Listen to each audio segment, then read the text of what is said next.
Alright, well, this side is complete. I cut all the zip ties that were holding the harness to let it fall down into place. And now that I'm looking at things, oh yeah, I got that boost limiter valve installed as well. Now that I'm looking at this side, I'm thinking I'm just going to pull the entire harness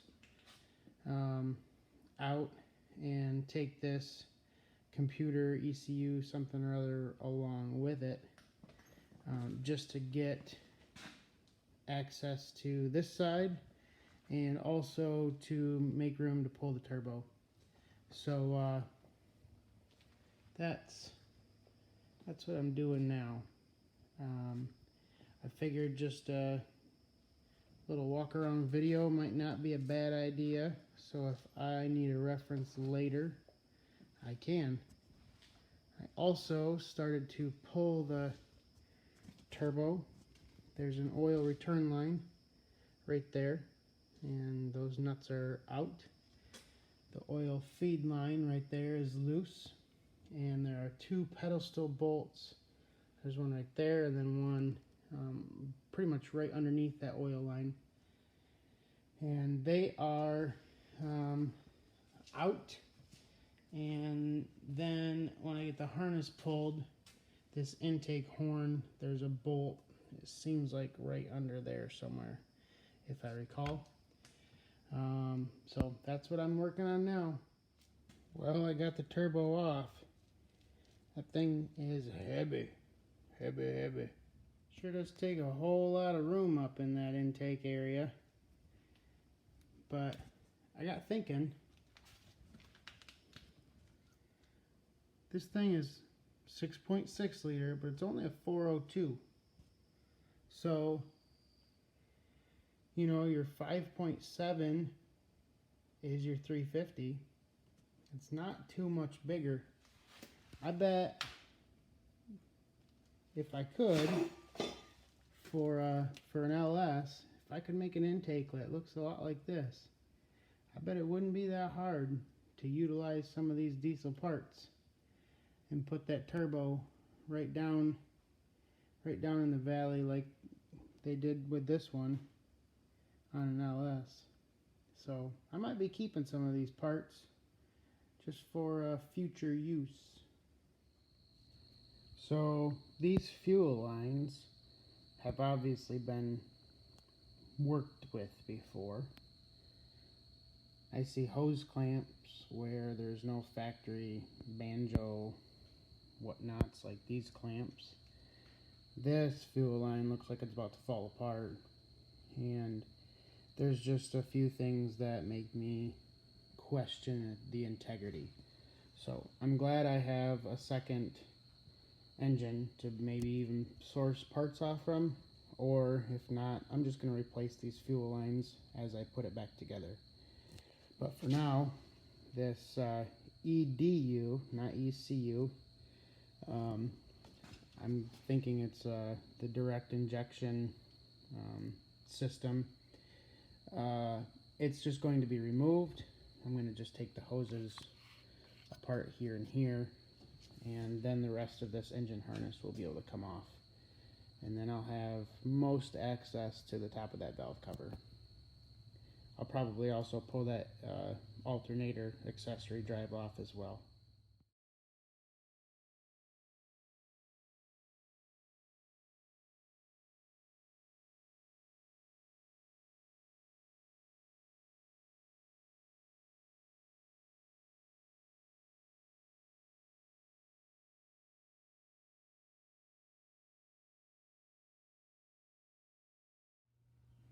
So check that bolt out. It looks like maybe the tensioner went bad, and that pulley rubbed on that long enough that it kind of mushroomed the whole thing over. That's my guess, just the way that it's wearing. So once again, lucky I have a spare donor engine. I'll just pull a bolt out of there. But for now, I'm going to have to pound a socket on to get that out.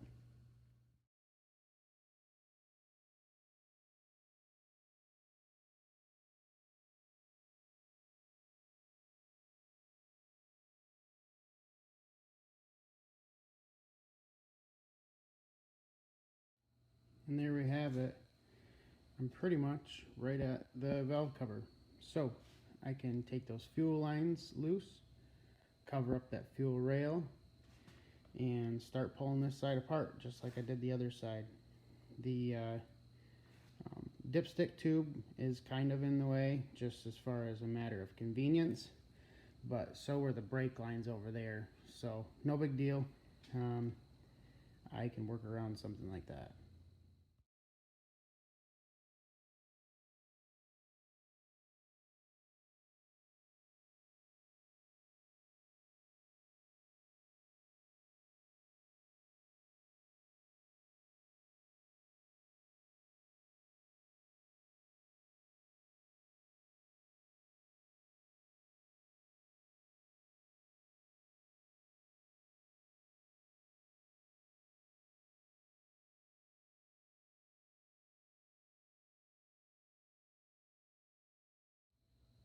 So things are looking pretty good in here, except just like the other side.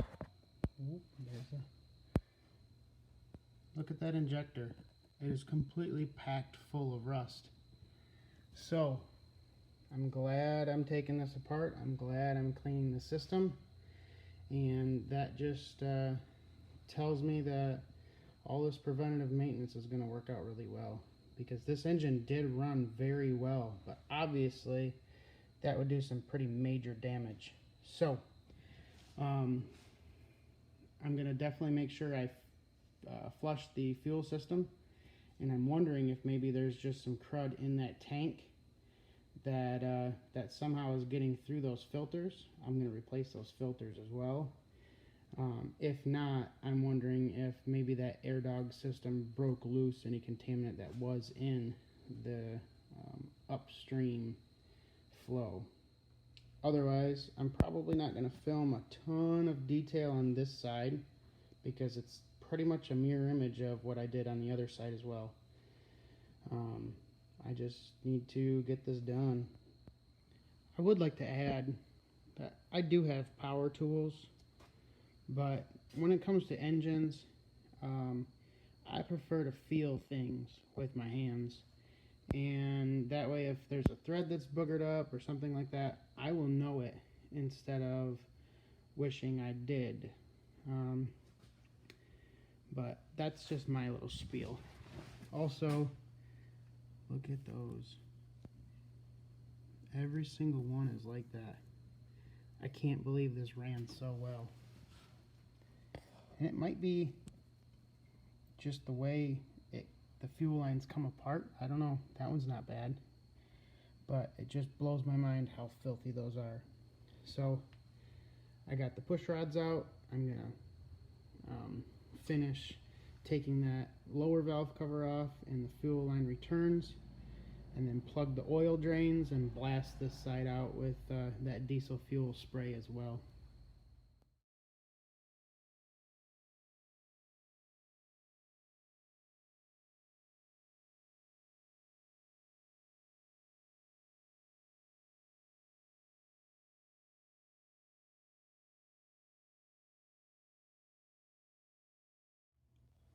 So just like that, I'm halfway done already with the head stud install.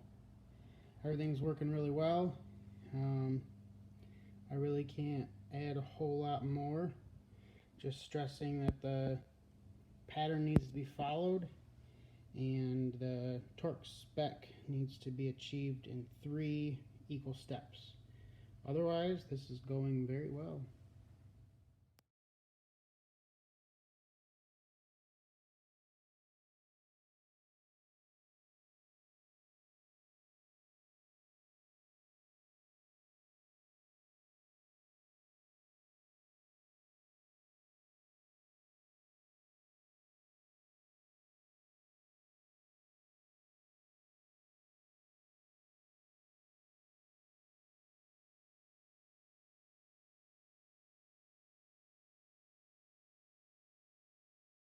And there we have it. All the head studs are done. Now it's just time to reassemble this half and rebuild that turbo. I'm kind of on the fence actually about the turbo. I'll explain that later, but there's really no need to rebuild it. I might just throw that compressor wheel on and be on my way. But otherwise, I'm really happy with the way this came out today. I made a whole lot more progress in a short amount of time than the other side. Now I just need to get the rest of the top end put back together. And there we have it. This side is quickly coming to an end. I wish I did the other side this quick, but it's all good. As I did before, this top RTV seal is just loosely in place. The screws are kind of snug just to hold it there. I'm going to let it dry for about a half hour. I need to clean the fuel injector lines, and then I'm going to start working on that turbo.